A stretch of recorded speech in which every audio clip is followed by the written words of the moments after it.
Hello everyone, আমি বিথিশা রান্নাঘরে সবাইকে স্বাগত জানাচ্ছি। আজ যে রেসিপি আপনাদের সাথে শেয়ার করব সেটি হলো সজনের ডাঁটা দিয়ে উচ্ছে আলু বড়ির নিরামিষ ঝোল। চলুন তাহলে দেরি না করে রেসিপিটি দেখে নেওয়া যাক। তার জন্য প্রথমে কয়েকটা সজনের ডাঁটা, উচ্ছে ও আলু নিয়ে নেব। এরপর ডাঁটা, আলু ও উচ্ছে কেটে ধুয়ে নেব। কড়াইতে পরিমাণ মতো তেল গরম করে নেব। তেল গরম হলে উচ্ছে দিয়ে দেব। উচ্ছেগুলো আমি লম্বা লম্বা করে কেটে নিয়েছিলাম।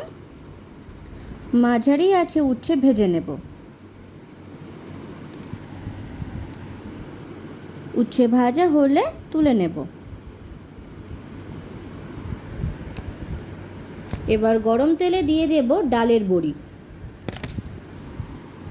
লাল লাল করে ভেজে নেব।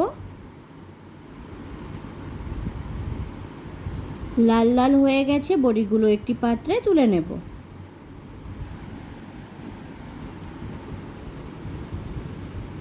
গরম তেলে দিয়ে দেব গোটা জিরে ফোড়ন। ফোড়ন ভাজা হলে দিয়ে দেব সজনের ডাঁটা ও আলু। আলু আমি লম্বা লম্বা করে কেটেছি, খুব মোটা করে নিই, মাঝারি সাইজের কেটেছি। কিছু সময় ভেজে নেব। 3-4 মিনিট ভেজে নেবার পর দিয়ে দেব পরিমাণ মতো লবণ ও পরিমাণ মতো হলুদ। লবণ হলুদ ভালোভাবে আলু ও ডাঁটার সাথে মিশিয়ে নেব। আরও 2-3 মিনিট ভেজে নেব। এরপর দিয়ে দেব পরিমাণ মতো জল।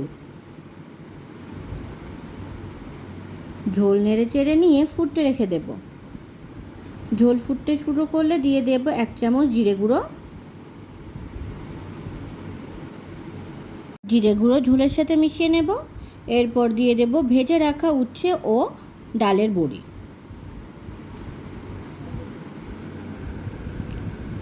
উচ্ছে ও বড়ি ঝোলের সাথে মিশিয়ে নেব। আরও কিছু সময় ভালোভাবে ফুটিয়ে নেব।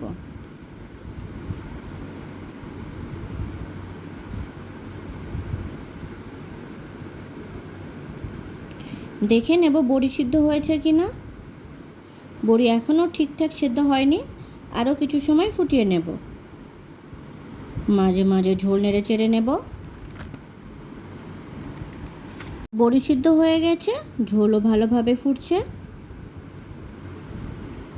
তৈরি হয়ে গেছে সজনের ডাঁটা দিয়ে উচ্ছে আলু বড়ির হালকা ঝোল। ভিডিওটি কেমন হয়েছে অবশ্যই কমেন্ট করে জানাবেন। আর ভিডিওটি যদি আপনাদের ভালো লাগে তাহলে আমার চ্যানেলটিকে সাবস্ক্রাইব করতে একদম ভুলবেন না। ধন্যবাদ।